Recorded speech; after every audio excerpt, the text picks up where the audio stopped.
ne pas la RDC comme pays agressé. Tous les Africains que nous avions connus pendant 30 ans ne sont pas reconnus. C'est vous qui le dites, mais dans l'accord, on parle de désengagement, donc les retraits des troupes rwandaises. Non. On a bien vu. Monsieur, pourquoi vous revenez beaucoup sur ça? On a parlé des engagements des groupes non étatiques. Vous voyez?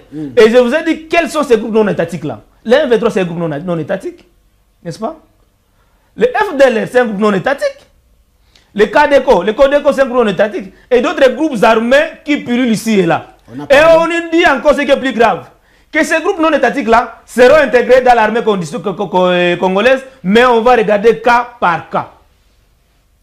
Mais on va... C'est la méthode congolaise, M. Maroni. Et vous trouvez ça normal? Si notre armée aujourd'hui est faible, c'est à cause de ces genres de méthodes-là. Que Tshisekedi lui-même avait décrié un moment. Que tout le monde avait décrié hier. Mais c'est ce que nous sommes allés encore signer. Et vous allez comprendre une chose. Que tout ce qui a été signé aux États-Unis, oui, c'est ce qui a été signé en 2021 à Goma, entre le gouvernement congolais et le gouvernement rwandais. Mais au regard de la dangerosité, si je peux dire ça comme ça, permettez-moi le terme, le gouvernement congolais n'était pas prêt pour appliquer les accords signés en 2021. Mais aujourd'hui, nous Congolais, c'est nous qui sommes allés en premier aux États-Unis, le gouvernement congolais, croyant que nous pouvons donner nos matières premières et les Américains venir nous sécuriser. Mais les Américains, on a été étonnés de voir que les Américains sur la table, ils invitent le Rwanda. Parce que les Américains, ils connaissent plus le Rwanda que le gouvernement congolais. Mais M. Marus, est-ce mauvais de négocier directement avec le Rwanda par l'entremise des États-Unis quand on sait tous que cette guerre, depuis 30 ans, c'est une guerre économique? Est-ce voilà, mauvais de travailler sur le plan économique avec les États-Unis et signer un accord de paix avec le Rwanda? C'est ça le grand problème, et c'est ça même l'étonnement du Dr Denis Mukwege. Le caractère bilatéral, cette approche bilatérale qu'a pris le gouvernement américain pour tenter à résoudre ces conflits. Les conflits que nous vivons aujourd'hui, il n'y a pas seulement que le Rwanda. Mais on nous veut coller seulement le Rwanda comme le seul agresseur. Il n'y a pas que les FDLR qui sont sur notre territoire. Et surtout que les FDLR... Pourquoi vous aménagez dans le Rwanda? Moi, c'est le gouvernement congolais qui aménage le Rwanda. Les Rwandais, n'est-ce pas? Ils sont pareils que les Ougandais, qui sont aussi sur nos territoires. Et d'autres personnes qui sont en train de... qui tournent leurs yeux vers notre... Qu'est-ce que vous pouvez dire? Vous êtes sans ignorer qu'il n'y a pas longtemps, en Ouganda, il y a une nouvelle rébellion qui a pris naissance là-bas, de Thomas Lubanga.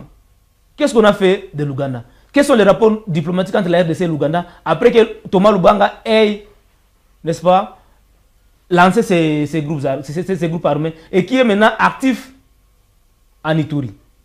C'est pour dire que l'Ouganda est complice dans ce que nous sommes en train de vivre aujourd'hui. Cette approche bilatérale entre le Rwanda, ça nous amène seulement à nous concentrer sur le Rwanda. Or, le conflit est régional. Le conflit est régional. Il faudra qu'on revienne sur l'accord d'Addis Abeba où tous les acteurs de la région de Grand Lac ont été acteurs, signataires. Expliquez-nous un peu, ça va se passer comment? On revient sur l'accord Addis Abeba, on oublie l'accord avec le Rwanda par l'entremise des États-Unis. Ok, merci beaucoup. Dr Denis Mukwege appelle à une conférence internationale sur la paix en RDC. Cette conférence-là aura pour mission de toucher aux questions profondes du conflit à l'est de notre pays.